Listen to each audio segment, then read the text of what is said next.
el entorno de las personas, que van desde el medio ambiente, van hasta el tema económico, van el tema de los servicios básicos y todo lo que requieren las personas para desarrollar una actividad normal, ¿no? Entonces, ese es el concepto de salud que conocemos nosotros actualmente, es el concepto con el cual vamos a desarrollar nuestras actividades y que si nosotros hacemos un análisis, como lo hemos hecho en la anterior clase, vamos a ver que tiene un aspecto preventivo, tiene un aspecto de promoción o de transferencia de conocimientos y también incluye a un aspecto que se conoce como el tema de la asistencia o sobre todo el tema del tratamiento de este tipo de personas, ¿no? Existen otros conceptos como el que dice es una serie de condiciones físicas en la que se encuentra un ser vivo en una circunstancia o en un momento determinado. Esto se expresa generalmente como algunas palabras como dice, cuando nosotros nos referimos a las personas que estés bien. O espero o deseamos que ustedes se encuentren en buena salud. Esa sería más o menos la idea con la que se habla del tema de salud, ¿no? También hay varios como esta que dice, la salud es el estado de adaptación al medio y a la capacidad de funcionar en las mejores condiciones para este medio. Si ustedes se acuerdan, en la anterior clase habíamos visto un triángulo donde había tres elementos que estaban conformados por la gente, el medio ambiente y el huésped, ¿no? Y decíamos que el equilibrio entre estos tres aspectos, que lo vamos a ver con mucho más detalle ahora, significan un estado de salud aparentemente sano, ¿no?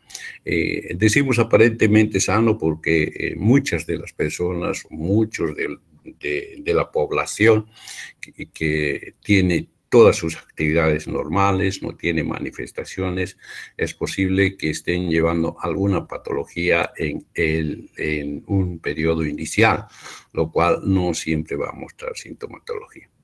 También otro diagnóstico que dice se define como un estado de variable fisiológica de equilibrio y adaptación a todas las posibilidades humanas. Es el tema de que cuando una persona puede adaptarse al medio en que está desarrollando en tiempo y en el espacio y en el lugar, ¿no? Entonces, seguramente esta persona que no tiene ningún problema, no tiene ninguna manifestación en su estado físico, va a corresponder al concepto de salud. Otros, como el equilibrio dinámico con el ambiente que ofrece las mejores posibilidades para el desenvolvimiento pleno de capacidades, el concepto ecológico. Entonces, son esos los conceptos que nosotros vamos a ir manejando, sobre todo el que la Organización de la Mundial de la Salud ha definido como el bienestar físico, psíquico, social de las personas. Este concepto se adapta a casi todas las asignaturas que ustedes van a ver en medicina, ¿no? Al contrario, tenemos al frente o al otro lado el otro aspecto que se refiere a la enfermedad, ¿no? Y que en algunos conceptos, como los vamos a leer ahora, dice, por ejemplo, es la alteración leve o grave del funcionamiento normal de un organismo o de alguna de sus partes debido a una causa interna o externa. Acá nos denota principalmente que ya existe una falla, ¿no? Ya sea en el funcionamiento o en la fisiología del organismo, ya sea en algún defecto que puede producirse en alguna de las partes del organismo y que puede deberse a causas internas o externas. Cuando nosotros hablábamos de salud en la versión anterior con el concepto de la ausencia de enfermedades, pensábamos que la enfermedad solamente era unicausal, o sea, tenía una sola causa. Habíamos dicho en la anterior clase, que significaba la presencia de un microorganismo que podía ser una bacteria, podía ser un parásito, podía ser un microorganismo, un hongo que alteraba la salud de las personas. Hoy sabemos que no se requiere obligatoriamente la presencia de estos microorganismos y que solamente la falla, ¿no? Por alguna situación en alguno de los organismos nos puede producir una patología. Por ejemplo, si hablamos de una patología no transmisible, no producida por un agente o microorganismo patógeno, podremos hablar de las enfermedades crónicas no transmisibles, ¿no? Como la diabetes, la hipertensión, la hipercolesterolemia, de que no requieren la presencia de un agente, sino son fallas en el funcionamiento, la fisiología de algún órgano. Entonces, para nosotros el concepto es eso. Otro concepto que también se anota es una cosa que perturba o daña a una persona en la moral o en lo espiritual que es difícil de combatir o eliminar. Acá se suma ya el concepto sobre todo sobre la alteración psicológica. Estamos hablando del tema moral, estamos hablando del tema espiritual, que son situaciones que se van a presentar en forma individual, sobre todo sobre el comportamiento, o va a empezar sobre el comportamiento de las personas. Entonces, también este tipo de situaciones son calificadas o tienen el significado de un concepto de enfermedad. Sin embargo, la Organización Mundial de la Salud define a la enfermedad como una alteración o desviación del estado fisiológico. Eso significa una falla en el funcionamiento normal de un organismo humano, ¿no? En una o varias partes del cuerpo. Hemos visto, o vamos a ver ustedes en la carrera en la que han iniciado, en la medida en que vayan avanzando en los conocimientos, van a ver que a veces hay una reacción que se produce en cadena. Una falla de un órgano va a producir falla en otros. Y eso se debe principalmente a que todo el funcionamiento del organismo funciona como un sistema, ¿no? Un sistema que depende del funcionamiento de cada una de sus partes, que se conocen como subsistemas, y que al fallar uno va a haber también falla en los otros órganos. Entonces, decíamos que puede ser una falla de una o varias partes del cuerpo, por causas en general conocidas, manifestadas por síntomas y signos característicos y cuya evolución es más o menos previsible. Para nosotros, el término de causas generales conocidas, síntomas y signos característicos son claves, ¿no? Porque gracias a esta sintomatología, gracias a los signos que presenten cada una de las patologías que vamos a ir viendo a lo largo de nuestra carrera, a lo largo del trabajo como personal de salud, nos van a permitir identificar las patologías, clasificarlas y sobre todo tomar una conducta en relación a su tratamiento. Y seguramente también vamos a poder predecir cuál va a ser la evolución de la patología. Es que de ahí, por ejemplo, cuando estén avanzando ya con asignaturas un poco en un nivel superior, van a poder identificar diagnósticos como el diagnóstico presuntivo, que para nosotros es una hipótesis, pero que significa la posibilidad de ver cómo va a evolucionar esta patología. Entonces, ese es un concepto que emite la Organización Mundial acerca de la enfermedad. Y nosotros tenemos que hablar hoy día acerca del proceso salud-enfermedad.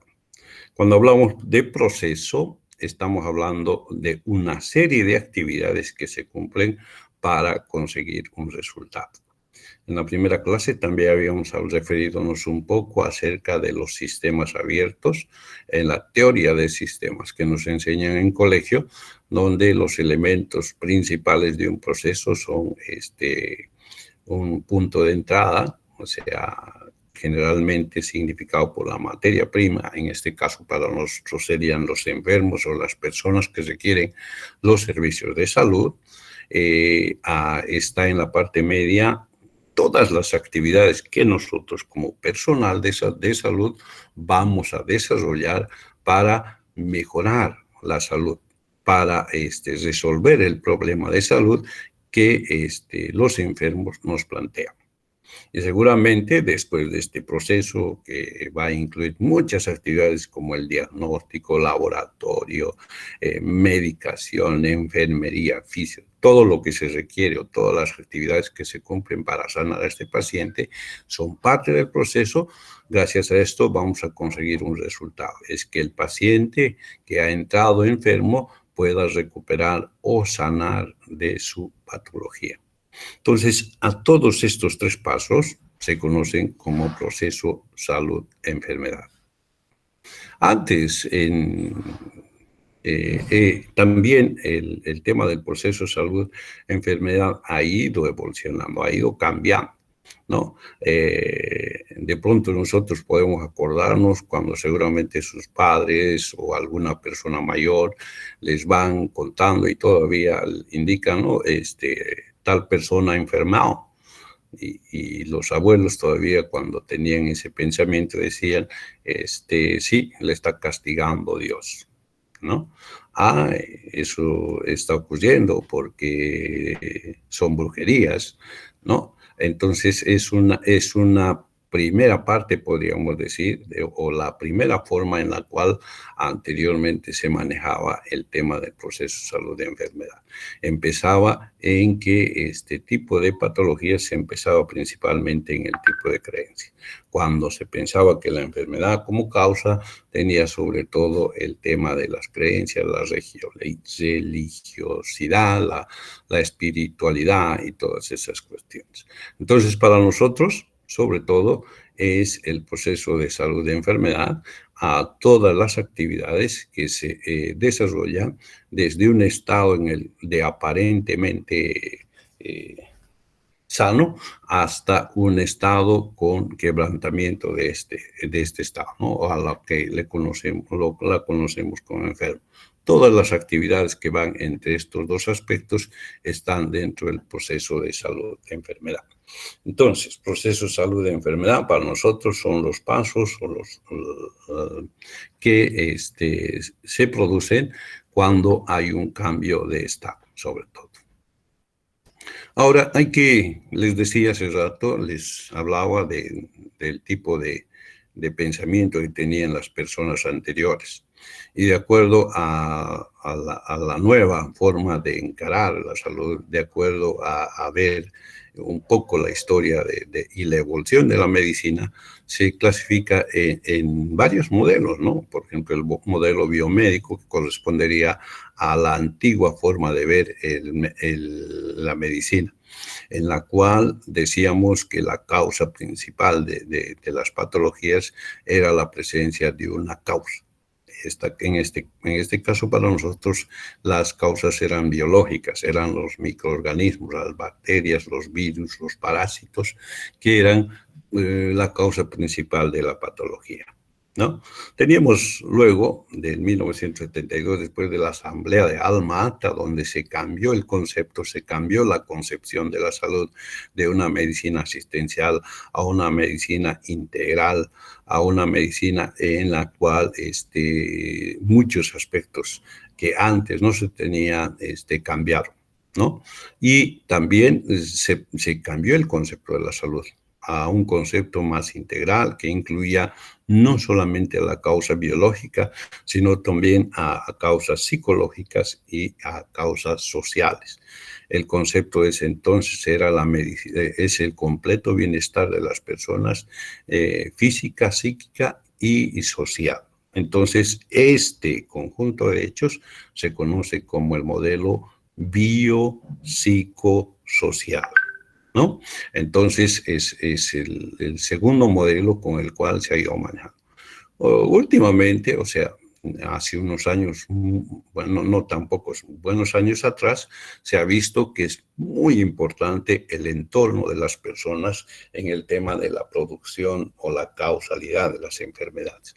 Por eso es que a todo lo que anteriormente hemos visto se incluye un nuevo aspecto que se conoce como el entorno en el cual desarrolla sus actividades una persona, ¿no?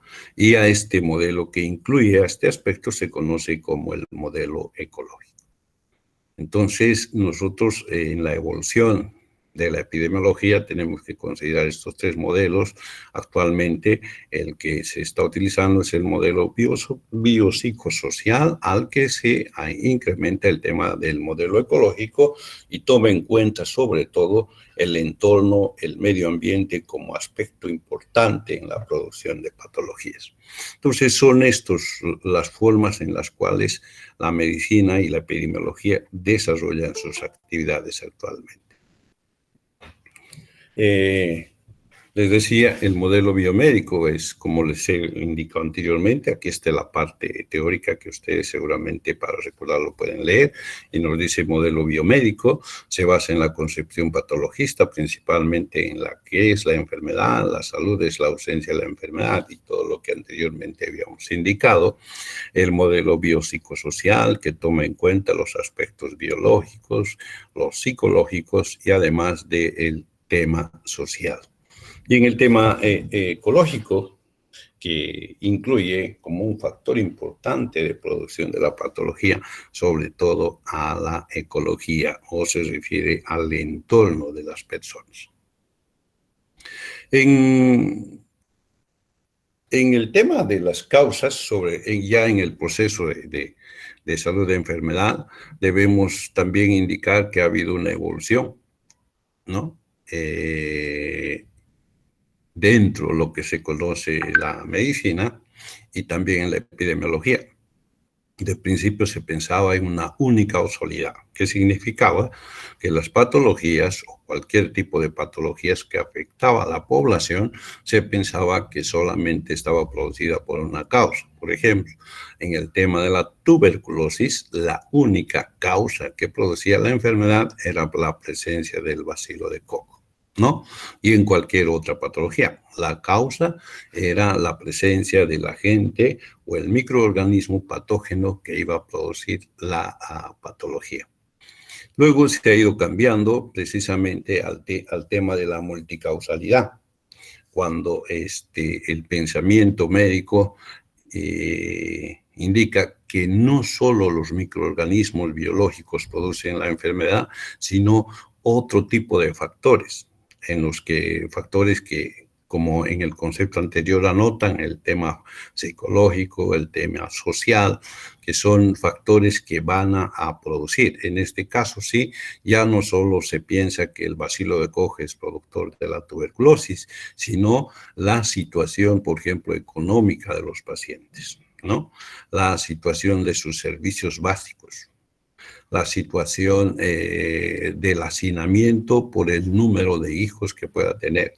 Entonces, ya son varias las causas que van a coadyuvar para la aparición de una enfermedad. A esta forma de pensar para la producción de la patología se la conoce como multicausalidad. Existe una más que aún todavía en este tiempo está vigente, sobre todo en áreas donde la civilización o el desarrollo aún no ha llegado, o si ha llegado ha sido en forma incipiente, ¿no?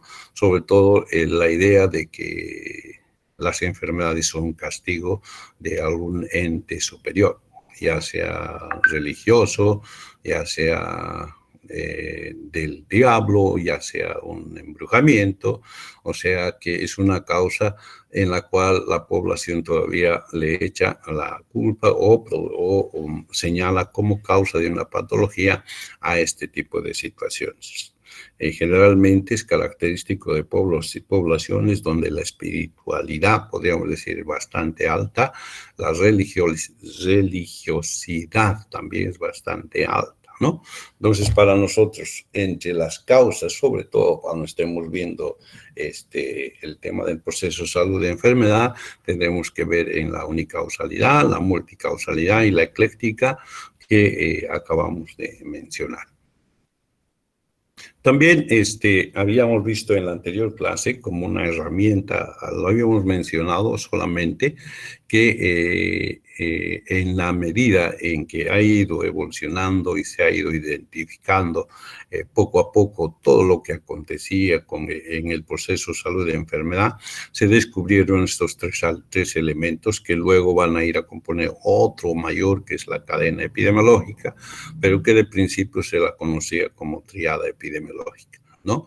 Habíamos indicado que la presencia de un agente causal, en este caso los microorganismos, un huésped susceptible, en este caso las personas que son susceptibles de tener una enfermedad, y mediados por el medio ambiente o el entorno en el cual se desarrollaban sus actividades, estos dos elementos, existía un equilibrio, ¿no? Un equilibrio que permanecían durante mucho tiempo y que en el momento en que haya una supremacía de alguno de estos agentes, se producía un cambio de estado. De un equilibrio entre los dos agentes, que era el estado de aparente salud, a un desequilibrio que era pasar a un estado de enfermedad. Entonces, para nosotros esta triada era importante en epidemiología debido a que el conocimiento, ver todas las situaciones en las que se desarrolla el agente, lo mismo ver todas las situaciones, características y todo lo que corresponde al huésped, nos permitía, con el conocimiento del medio ambiente, poder resolver algunas situaciones que podían provocar la patología en las personas. Entonces, tomando en cuenta estos tres aspectos, agente, huésped, susceptible y medio ambiente, lo que podemos decir que el equilibrio entre estos tres elementos nos significa el estado de aparente salud. El desequilibrio nos produce un cambio del estado a un estado de enfermedad. Son herramientas que de principio han permitido a todas las personas que han hecho epidemiología en años anteriores poder actuar en alguno de estos elementos, identificándolos como causa de patologías o de un grupo de enfermedades. Del mismo modo, junto con esto pudieron identificar a lo que significaba el agente causal, lo que significaban sus variaciones. Para nosotros un agente causal es un elemento, una sustancia, una fuerza animada o animada, cuya presencia o ausencia puede entrando en contacto activo con el huésped, susceptible y en condiciones ambientales propicias, servir como un estímulo para iniciar o perpetuar el proceso de enfermedad. En otras palabras, el agente causal es el elemento inanimado, o sea, que no tenga vida o que tenga vida, que produzcan eso que nosotros hemos llamado enfermedad y que se debería a la falla fisiológica de algún órgano que produzca un quebrantamiento de la aparente salud, ¿no? Acá podemos anotar que existen agentes de tipo biológico, entre los que estarían los físicos, los químicos, los biológicos. En los biológicos estarían todos los microorganismos que conocemos, parásitos, bacterias, virus, etc. Y en los físicos, aquellos aspectos que sobre todo estaban en el entorno de las personas, ¿no? Por ejemplo, podríamos haber hablado de agentes que significan la presencia de las temperaturas extremas, viento, etc. Y los químicos, sobre todo, aquellos elementos que de alguna manera servían para la vida de las personas. La presencia de alguna de estas sustancias podían producir. Entonces, para nosotros, estos son los agentes causales. Elemento o sustancia que podía ser animada o inanimada, o sea, significaba con vida o sin vida, que producían un desequilibrio en el tema de la salud de las personas. ¿Y por qué es importante conocer el tema de la gente? Porque gracias a al conocimiento que se ha adquirido con la epidemiología, podemos ver las características. Por ejemplo, si nosotros hablamos ahora de la actual emergencia sanitaria, como es el COVID-19, de la que en este momento estamos pasando problemas bastante serios, vamos a identificar algunas características de esto. Por ejemplo, la infectividad. Se refiere al hecho o a la capacidad de instalarse en los tejidos del huésped, crecer y multiplicarse en su medio. No necesariamente causa la enfermedad. Pasan por varias etapas. Sobre todo, si hablamos del ejemplo que acabamos de citar, el grado de infectividad del coronavirus es bastante grande, ¿no? Por eso que el problema es precisamente la posibilidad de afectar a gran cantidad de población. Entonces, esta es una de las variaciones importantes que hay que tener en cuenta, sobre todo al momento de desarrollar o intentar hacer el control de una patología, la infectividad. Otra de las características es la patogenicidad. La patogenicidad que se refiere a la capacidad de la gente para producir enfermedad en un hospedero susceptible. Y si nosotros hiciéramos un examen del organismo de cada uno de ustedes, vamos a ver que tenemos una gran carga de microorganismos en diferentes partes de nuestro organismo. Sobre todo en las manos y en la boca, que son los lugares donde tenemos una gran cantidad y una gran carga de estos microorganismos que van a producir enfermedad dependiendo de esta característica, ¿no? No nos olvidemos que hay algunas patologías o hay algunos patógenos que son oportunistas, ¿no? Están esperando la oportunidad, una baja de defensas para producir la enfermedad. Tenemos otro tipo de microorganismos en dentro del organismo que no producen patología, pero sí producen sobre todo actividades beneficiarias para las personas. Estamos hablando, por ejemplo, de la flora normal a nivel del sistema digestivo, ¿no? Entonces, una característica que a nosotros también nos va a permitir hacer un control mejor de estas patologías es ver el grado de patogenicidad de los agentes etiológicos. Otra de las características es la virulencia, ¿no? La capacidad de producir daño al hospedero implica severidad o gravedad. Gracias a que identificamos esta característica, podemos ver de que hay algunas patologías sumamente graves y hay otras sumamente, son leves y algunas que moderadamente pueden producir algún daño. Entonces, la presencia de esta característica que se conoce como virulencia, que es una variación del agente, porque hay agentes muy virulentos, son levemente virulentos y moderadamente virulentos, podemos tomar conductas necesarias en el control de estas. Otras variaciones, tenemos la mutación, que es un problema bastante serio, sobre todo para nosotros en el tema de la identificación de los virus como causa de patología. Esta se refiere a que algunos agentes vivos pueden alterar o cambiar alguna de sus características manteniendo la especificidad. Me escriben indicando a algunos de sus compañeros que desean ingresar. Por favor, les voy a pedir un segundo para aceptarlos y luego continuar.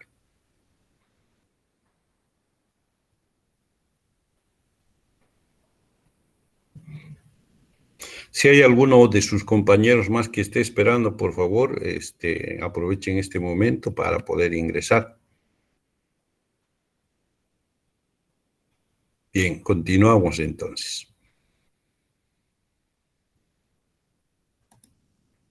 Bien, estamos hablando de las características del agente causal. Para nosotros es un elemento importante, sobre todo en el control de las patologías cuando estamos considerando el proceso salud de enfermedad.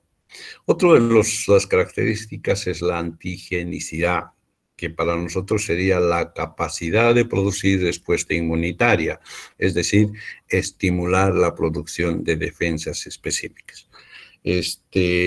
No podemos comunicarnos, lamentablemente, creo que sus micrófonos o el mío estarán dañados. Voy a consultar a sistemas, porque aquí sí podríamos conversar, necesitamos conversar, ¿no? Cuando estamos hablando de defensas específicas, estamos hablando de antigenicidad, es una característica importante en epidemiología porque nos permite identificar sobre todo a las patologías, ¿no? Gracias a esto podemos nosotros ver que las personas pueden adquirir inmunidad. Puede ser temporal, o sea, por un tiempo, como la que ahora se está considerando para el coronavirus, inmunidad por algunos meses, y luego pueden volver a recaer con la patología, ¿no? O inmunidad de por vida cuando se cumple ya un esquema o la dosis útil, que así se llama, a la dosis que nos va a dar inmunidad de por vida. En el caso, por ejemplo, de algunas vacunas que están dentro del esquema del Programa Nacional de Inmunizaciones, que después de una vacuna no se requieren más. Entonces, esta característica es precisamente que nos permite desarrollar esta actividad y se conoce como antigenicidad, la capacidad de producir respuesta inmunitaria. En base a esto, por ejemplo, se utiliza el diagnóstico de laboratorio que se conoce como el PCR. La respuesta a la cadena de la polimerasa, que nos significa la identificación de alguno de los componentes moleculares de la inmunidad y poder indicar en qué situación se encuentra el paciente. Otra de las características que tenemos que ver es la transmisibilidad, la facilidad para pasar de un reservorio al hospedero, que son otros elementos que lo vamos a ver enseguida cuando estemos viendo la cadena epidemiológica, ¿no? Pero significa, como su nombre lo dice, la forma o la facilidad de transmitirse de un agente o de un reservorio, ya sea animal o persona, que lleva el agente patológico a otro huésped susceptible, que puede ser también animal o persona. Son las principales características que tenemos que incluir cuando estamos hablando del agente causal. Otro de los componentes que habíamos indicado en la triada y que luego también lo vamos a recalcar cuando estemos viendo la cadena y luego su importancia de estas herramientas es el hospedero, ¿no? Que es la persona o animal vivo que en circunstancias naturales permite la subsistencia o el alojamiento de un agente causal de enfermedad. En este momento, el huésped del coronavirus son las personas, ¿no? Porque la patología actualmente se pasa de persona a persona, ¿no? Pero de principio, si ustedes se acuerdan, cuando el inicio de la patología, hubieron varias especulaciones y que todavía las mantienen, como el tema de que era una patología que provenía de los animales, una patología que pasaron de los animales a los hombres, los culparon a los murciélagos, los culparon a los pangolines, los culparon a algunos reptiles y así. Estos animales de los cuales provienen estos microorganismos que producían la patología son los hospederos, ¿no? Pero que actualmente tenemos hospederos que son las mismas personas.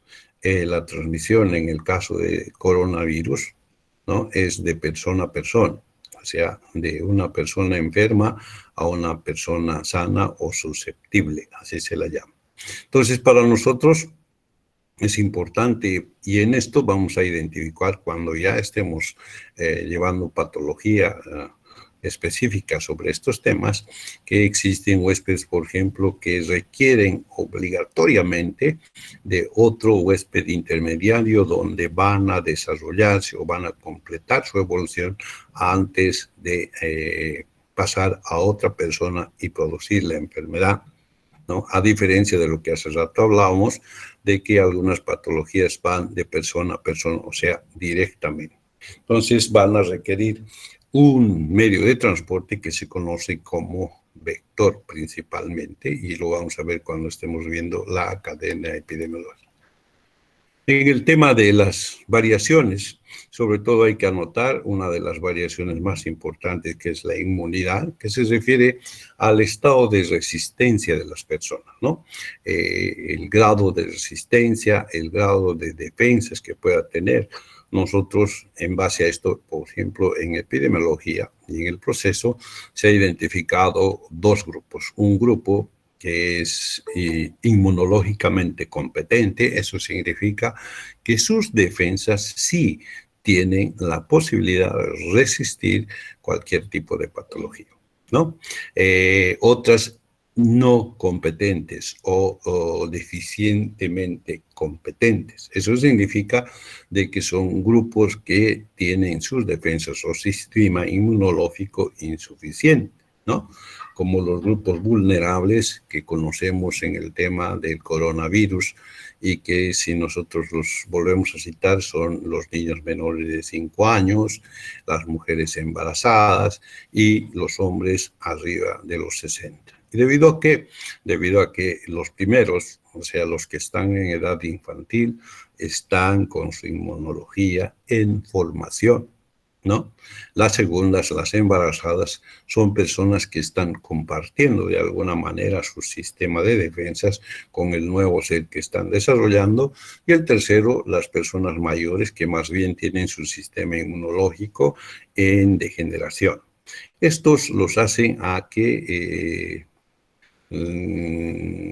se consideren a estos como grupos vulnerables para las patologías.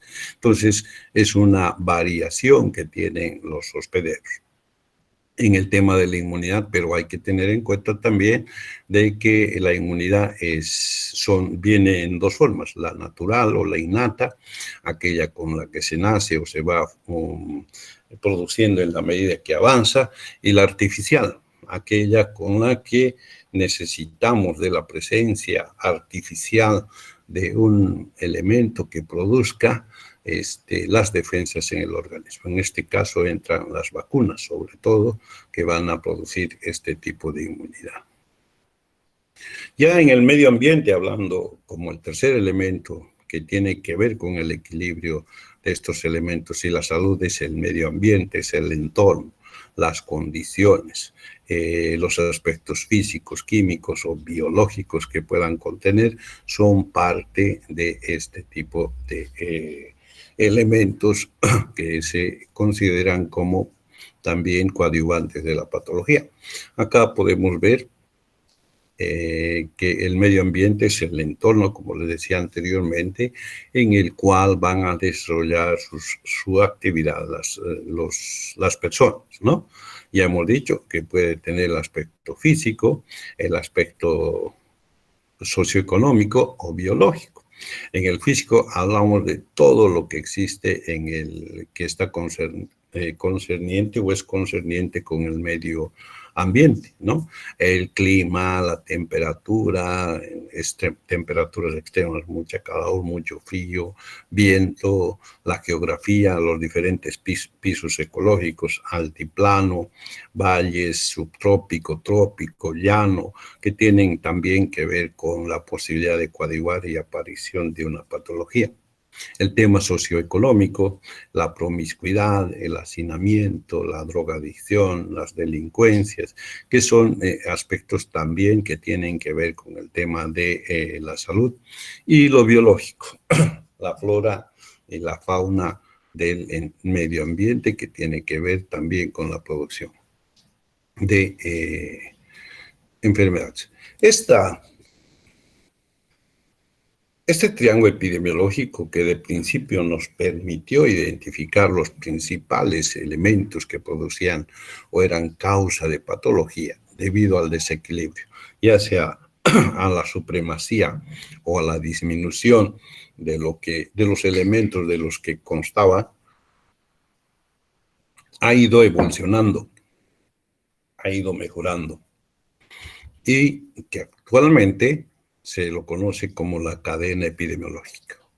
Se ha indicado en la medida en que ha ido avanzando las investigaciones en la epidemiología que no solo eran los únicos elementos que producían o tenían que ver con la patología, sino que se incluían otros elementos, ¿no? Otros elementos que también eran causa importante en el tema de la aparición de cualquier tipo de patología en la población, ¿no?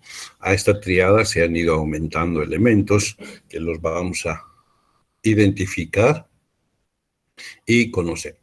Hay una pregunta que dice, ¿qué es la cadena epidemiológica? ¿No? Respondemos, dice, es la secuencia de elementos que intervienen en la transmisión de un agente desde una fuente de infección a un huésped susceptible. O sea, los pasos que sigue un agente causal desde su hábitat natural reservorio hasta el hospedero susceptible. De eso se trata esto que se llama cadena epidemiológica. Cuando hablamos de cadena, hablamos de eslabones. Y cuando hablamos de eslabones es como si estuviéramos hablando de elementos que tienen que ver con la conformación de un ciclo para producir alguna situación, ¿no? Entonces, para nosotros, la cadena epidemiológica es la secuencia de elementos que intervienen en la transmisión de un agente desde una fuente de infección a un huésped susceptible. Esta cadena, les decía, está conformada por varios eslabones. Y si ustedes se van a fijar, los elementos que estaban en la triada también se mantienen en esta cadena. Tiene como un primer elemento el agente infeccioso.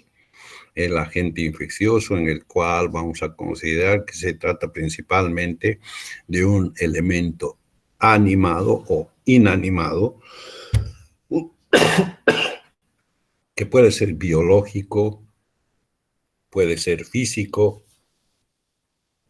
puede ser químico y que van a provocar la producción de una patología, ¿no? Pero que también hay un segundo elemento que se conoce como el reservorio, ¿no? O sea, el lugar donde vamos a poder encontrar a este agente infeccioso. También puede ser un animal, puede ser una persona, puede ser el medio ambiente, el agua, la tierra y varios lugares donde pueden presentarse este tipo de agentes, ¿no? Luego viene la vía de salida. Para nosotros, en el tema de epidemiología, en la terminología que se utiliza acá en el medio, es la puerta de salida. Es el lugar por donde sale este agente causal para ingresar a el agente susceptible, ¿no? Y que normalmente puede hacerlo directamente, o sea, de persona enferma a persona sana, o a través de un intermediario que se conoce como la vía de transmisión. Para nosotros en la terminología epidemiológica del medio, vector, ese es el nombre que se utiliza, vector, ¿no? El vector no es nada más que un medio de transmisión, un medio de transporte del agente causal que va a salir por la vía de salida y se va a dirigir a través de la vía de entrada o puerta de entrada hacia un huésped susceptible. Esa es la cadena epidemiológica, ¿no? La presencia de un agente infeccioso, ya hemos dicho anteriormente, puede ser físico, químico o biológico, puede ser inanimado o inanimado, vivo o no vivo, y que se encuentra en el reservorio. El reservorio es el lugar donde se encuentra o vive el agente que hemos indicado anteriormente, y que por la puerta de salida, o sea, el lugar por donde va a salir del reservorio, va a producir la enfermedad y que lo puede hacer en forma directa, de persona a persona, estuviéramos hablando, o utilizando un medio de transporte, un medio de transporte que se conoce como vía de transmisión, o también acá se la conoce como vector transmisor, ¿no? Que va a llevar a la gente hacia el huésped susceptible y ingresar a través de una vía de entrada. Una vía de entrada que generalmente puede ser la vía respiratoria, puede ser la vía digestiva, puede ser a través la dérmica, todos esos lugares por donde van a ingresar los agentes hacia el huésped susceptible, o sea, la persona que va a desarrollar la enfermedad. Esta cadena, con estos 6 componentes, es importante porque nos permite en epidemiología tomar medidas, tomar actividades, sobre todo para la prevención de las patologías. Por ejemplo, si ustedes, si pudiéramos un poco interactuar, pero creo que tenemos problema con el micrófono de cada uno de ustedes, es que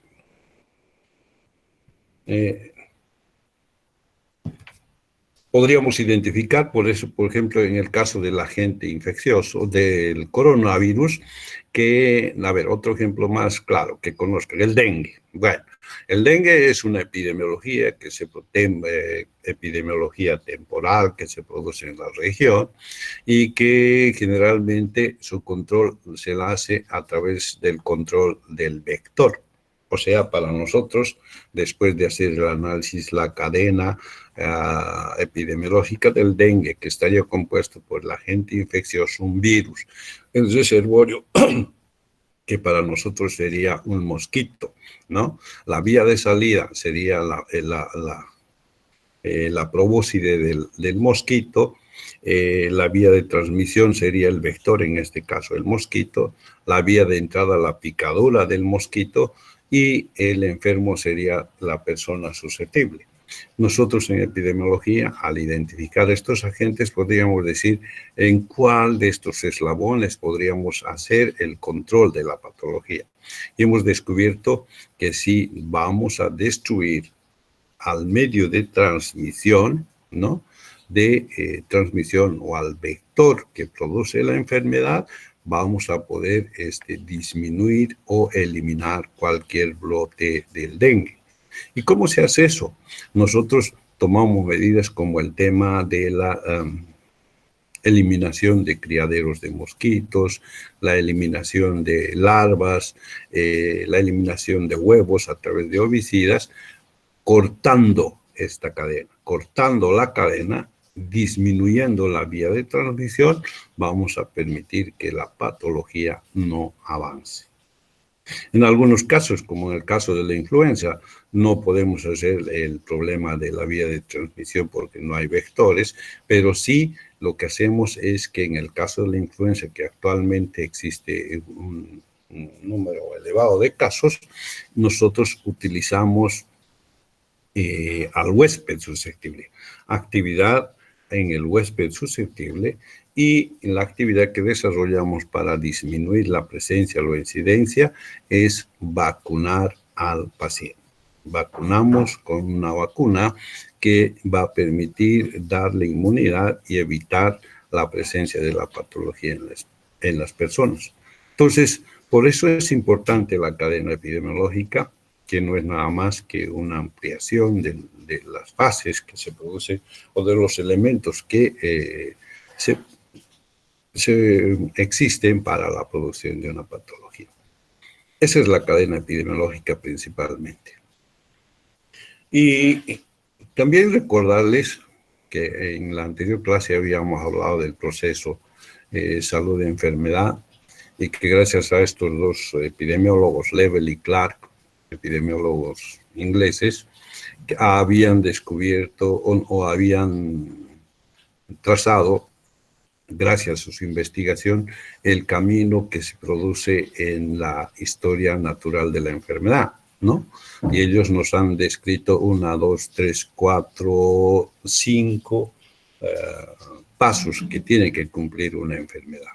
El prepatogénico, o sea, es el momento de interacción y equilibrio entre el agente el huésped y el medio ambiente. O sea, es el momento en el que nosotros nos encontramos en una situación aparente de salud. O sea, las personas están con una salud aparente. Luego tenemos el periodo patogénico subclínico, que está iniciado o se marca en el momento en que el agente causal ingresa al organismo. Es este momento el que limita al periodo patogénico subclínico y que está limitado en el otro extremo en la aparición de los primeros síntomas. Normalmente nosotros lo conocemos como periodo de incubación, ¿no? Momento de ingreso de la gente hasta la aparición de los primeros síntomas. Es la fase subclínica de la enfermedad.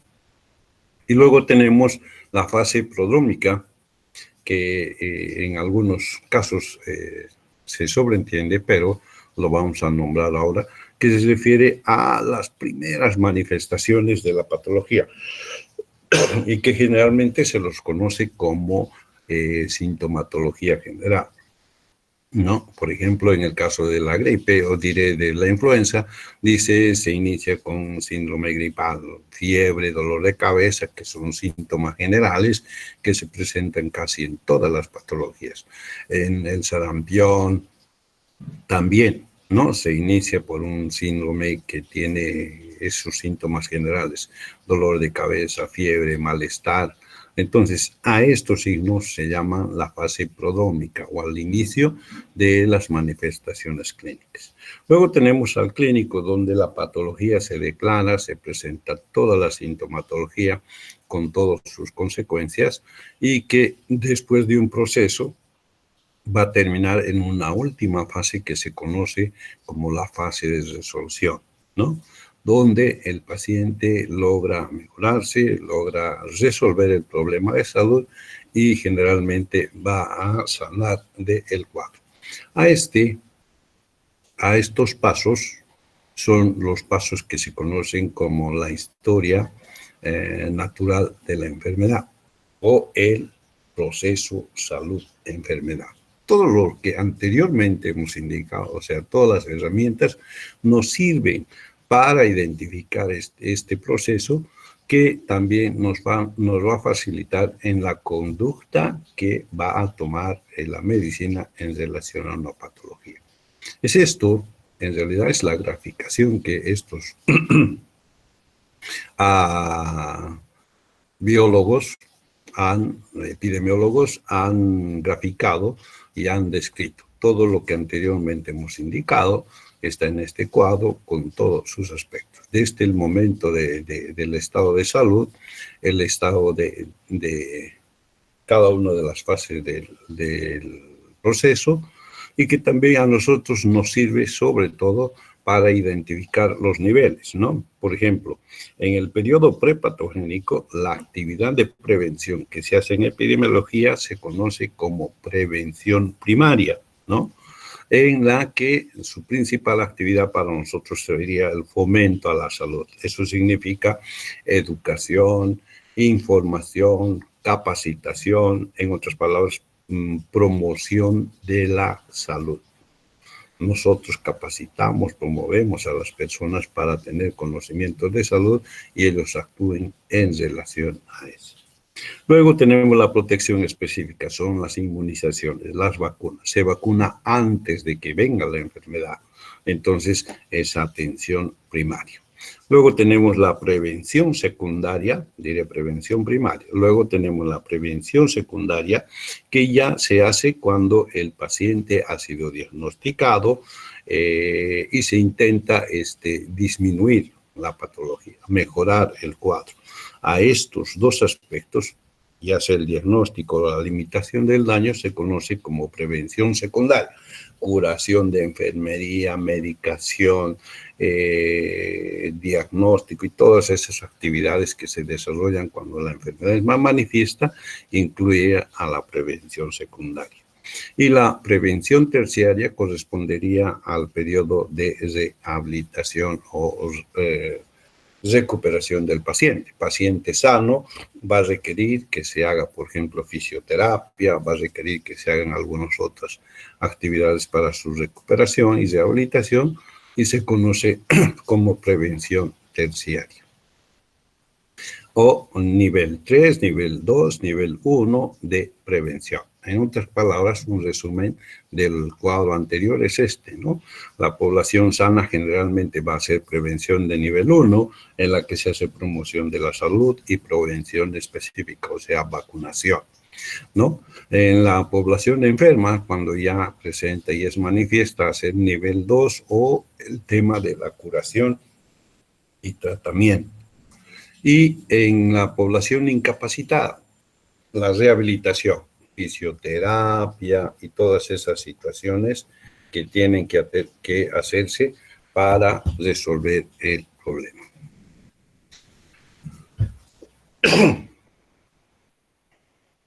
Bien, tengo algunas preguntas que están, un segundo, 24 y 30, en la plataforma, pero requiere de explicación. Entonces, vamos a tener que dejar esto para la próxima clase, pero en el próximo tema, ya no en esta. Sin embargo, están las preguntas, si ustedes todavía pueden ingresar, contestar. Son 3 preguntas de todo lo que hemos hablado el día de hoy, que por supuesto vamos a tener que resolver esto del tema del micrófono, de la entrada y salida, porque no nos permite poder desarrollar con regularidad el curso, ¿no? Entonces, es bastante tiempo que se pierde. Yo normalmente entro unos 10 minutos antes y creo que tenemos problemas con el tema de sistemas. Voy a hablar con los ingenieros para ver qué podemos hacer. ¿Alguna pregunta? Si tienen preguntas, por favor, me lo pueden hacer por escrito, no hay problema. Por aquí te escuchan. Ahora pruebas. A ver, ¿me pueden escuchar? O sea... Sí, doctor. Lo veo a Ícaro. Ícaro, si me escuchas, sí, levanta la mano. Bien, bien. Por favor.